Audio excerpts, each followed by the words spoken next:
E aí, pessoal, tudo bom? Na aula de hoje a gente vai dar continuidade no que a gente conversou na aula anterior, que é o sistema digestório. E a gente viu que o sistema digestório é dividido basicamente em 5 etapas.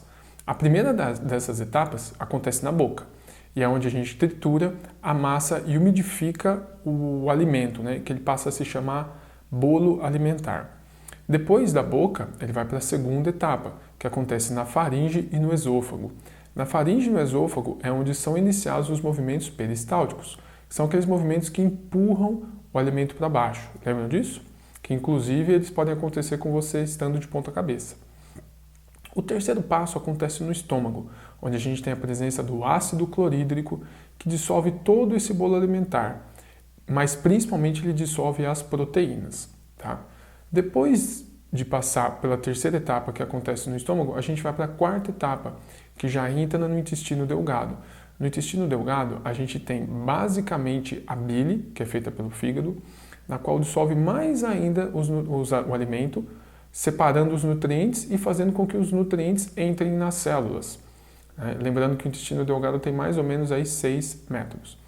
E vai para a última etapa, a quinta etapa, que acontece no intestino grosso, onde são absorvidos os sais minerais, as vitaminas e a água. Na aula de hoje, então, a gente vai entrar em um pouco mais de detalhes em cada um desses órgãos para entender como eles realmente funcionam e como eles fazem a digestão.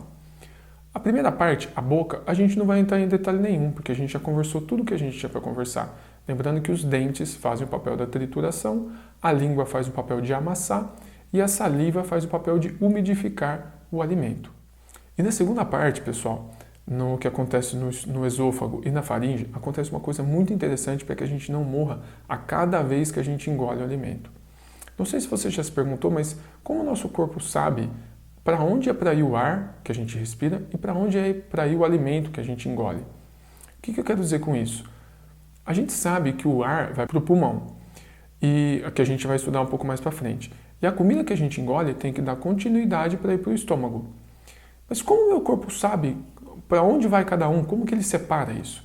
Então acontece uma coisa muito importante que é devido a um mecanismo, a um órgão chamado epiglote. A epiglote, pessoal, ela funciona como se fosse uma tampa que separa o caminho para onde vai o ar do caminho para onde vai o alimento.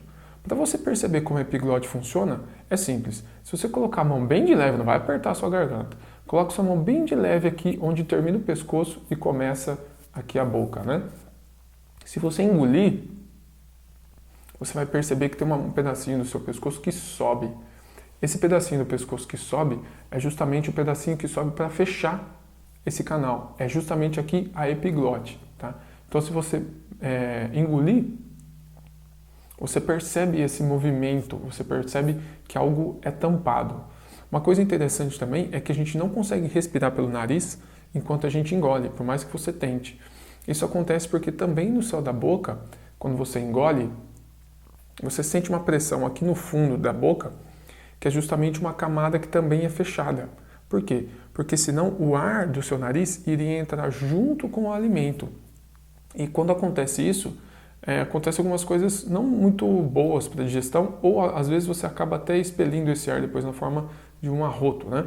Então, às vezes algumas crianças engolem o ar para conseguir arrotar depois. Mas vamos voltar aqui para a digestão. O que acontece, pessoal? Quando você engole, a epiglote ela trava essa separação e tudo o que é alimento não dá prosseguimento para a parte da respiração. Então, você tem dois possíveis caminhos. Quando você mastiga e engole, a epiglote fecha e não permite que o alimento siga o caminho do ar. Caso isso não ocorra de forma correta, a pessoa pode engasgar e ficar sem ar, o que pode até levar à morte da pessoa. Em 2009, pessoal, nos Estados Unidos, a gente teve mais de 4.500 mortes por causa do engasgamento. E aí a gente está contando desde bebês até adultos, tá? Então, de certa forma aí, em resumo, a epiglote ela fecha para não confundir o nosso corpo, para ele não precisar ficar pensando, eu vou deixar o ar passar, vou deixar a comida passar, o que eu vou deixar passar, entendeu? Então, a epiglote serve para separar, fechar o caminho da respiração para simplesmente deixar o alimento, o bolo alimentar passar. Mas eu já disse para vocês que a gente não consegue respirar pelo nariz quando a gente engole, mas a gente consegue respirar pela boca.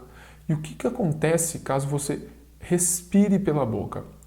Imagina só a seguinte situação. Alguém conta uma piada muito engraçada para você. Você fica dando gargalhadas. A hora que a gente dá a gargalhada, a gente precisa respirar. E geralmente a gente respira pela boca. Quando a gente respira pela boca, o movimento de dar risada e puxar o ar com força pela boca faz com que a epiglote não se feche. Se quando você respira pela boca, a comida acaba entrando na sua garganta, pode ser que ela tampe o caminho do ar. E aí a gente vai engasgar.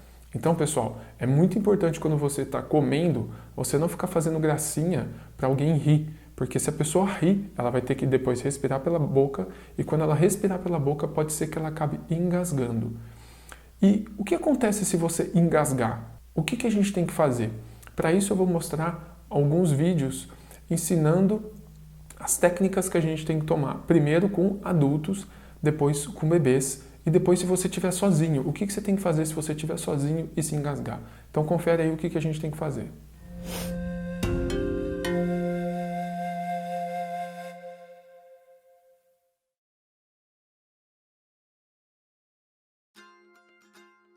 Neste vídeo, você vai aprender a ajudar crianças acima de 1 ano de idade ou adultos que estejam engasgados. 3 situações devem ser consideradas. Situação 1. A vítima está respirando, mas com dificuldade.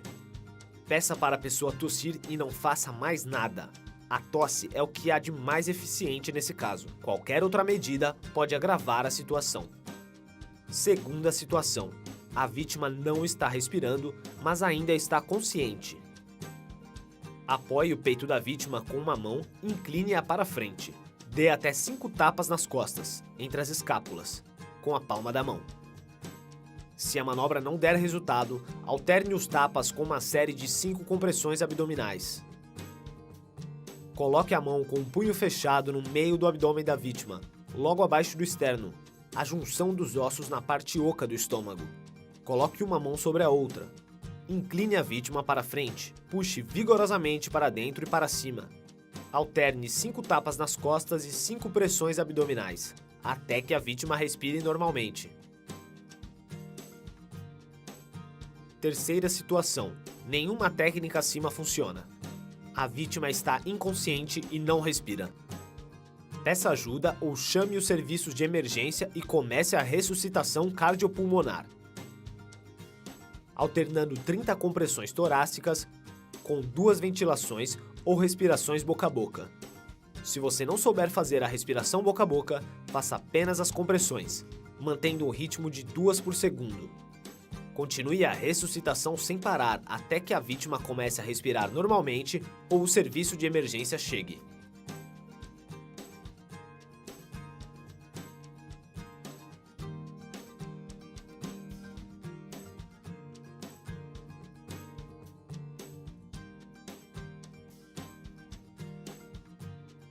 Se você não conseguir juntar as mãos para as compressões abdominais, especialmente no caso de pessoas com sobrepeso ou mulheres grávidas, você pode alternar os tapas nas costas com compressões torácicas.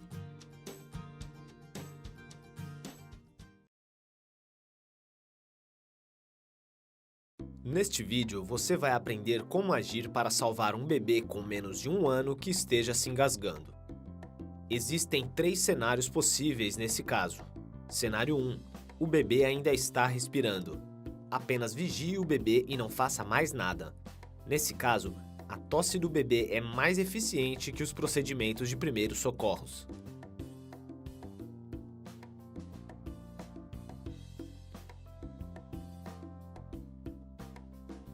Cenário 2. O bebê não respira, mas ainda está consciente. Dê 5 tapinhas nas costas do bebê. Deite o bebê no seu antebraço, deixando a cabeça dele abaixo do corpo. Segure a cabeça do bebê com uma mão e com a outra apoie um dedo de cada lado da boca do bebê. Com cuidado, para não pressionar a garganta. Com a palma da mão, dê 5 tapinhas entre as escápulas, nas costas. Se isso não funcionar, alterne com 5 compressões torácicas. Apoie seu antebraço nas costas do bebê, segurando a cabeça com a palma da mão. Vire o bebê, deixando a cabeça mais baixa que o corpo. Coloque 2 dedos no meio do tórax e pressione cerca de 1/3 da profundidade. Repita as compressões torácicas até 5 vezes. Alterne 5 tapinhas nas costas com 5 compressões torácicas até que o bebê volte a respirar normalmente. Cenário 3. O bebê não está respirando e perdeu a consciência. Coloque o bebê sobre uma superfície plana. Ligue imediatamente para a emergência. Comece a reanimação cardiorrespiratória alternando 30 compressões torácicas com 2 ventilações boca a boca, se você souber fazer. Se não, faça apenas as compressões torácicas, na velocidade de 2 compressões por segundo. Se o bebê não voltar a respirar, continue até que o serviço de emergência chegue.